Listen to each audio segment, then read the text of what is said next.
Olá, pessoal! Já parou para pensar quem foram seus bisavós, seus tataravós e todas as pessoas que vieram antes de você na sua família?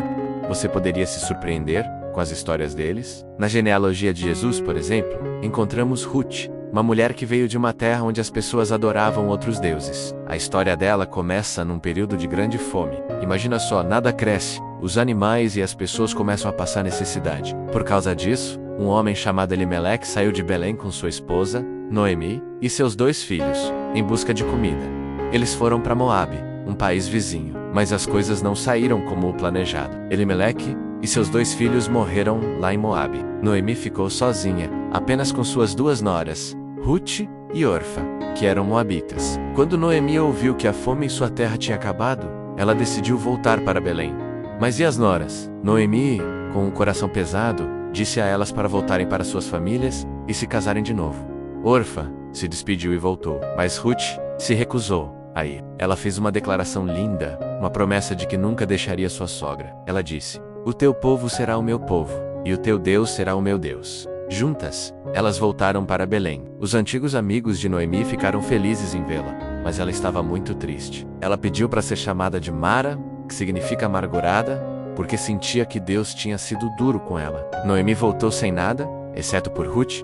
Apesar de Ruth ter crescido adorando outros deuses, ela abandonou tudo isso e passou a adorar o Deus verdadeiro, o Deus de Israel. Para sustentar a si mesma e a Noemi, Ruth trabalhava muito. Ela ia aos campos depois dos colhedores e juntava as espigas de cevada que sobravam. O dono de um desses campos era um homem chamado Boaz. Ele já tinha ouvido falar sobre a bondade e a lealdade de Ruth para com Noemi quando a viu em seu campo. Ele foi muito gentil. Ele disse aos seus trabalhadores para deixarem cair mais espigas de propósito, para que ela pudesse colher mais. Quando Ruth contou a Noemi sobre a bondade de Boaz, Noemi ficou muito feliz e louvou a Deus. Ela explicou que Boaz era um parente próximo, Resgated, alguém que, segundo a lei da época, tinha a responsabilidade de cuidar da família. Com o tempo, Boaz se apaixonou por Ruth.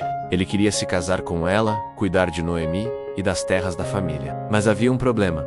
Existia um parente ainda mais próximo que tinha a primeira opção, por lei. Boaz conversou com esse outro parente. O homem queria as terras, mas não queria se casar com Ruth, que era uma estrangeira. Mas a lei dizia que ele não podia ter a terra sem se casar com a viúva. Então, ele abriu mão do seu direito. Naquela época, para fechar um acordo, as pessoas não apertavam as mãos. O costume era tirar a sandália e entregar lá a outra pessoa na frente de testemunhas. E foi isso que Boaz fez. O negócio estava fechado. Ruth seria sua esposa, e as duas, ela e Noemi, fariam parte da família de Boaz.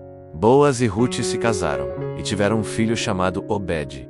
E aqui a história fica ainda mais incrível. Obed se tornou o avô do grande rei Davi, e mais maravilhoso ainda, através da linhagem de Davi, veio o Senhor Jesus Cristo, o Rei dos Reis e o Salvador do mundo. Uma história de amor, lealdade e fé, que nos mostra como Deus pode usar pessoas improváveis para cumprir seus grandes planos. Obrigado por assistir. Se você gostou dessa história, deixe seu like e se inscreva no canal para mais conteúdo como este.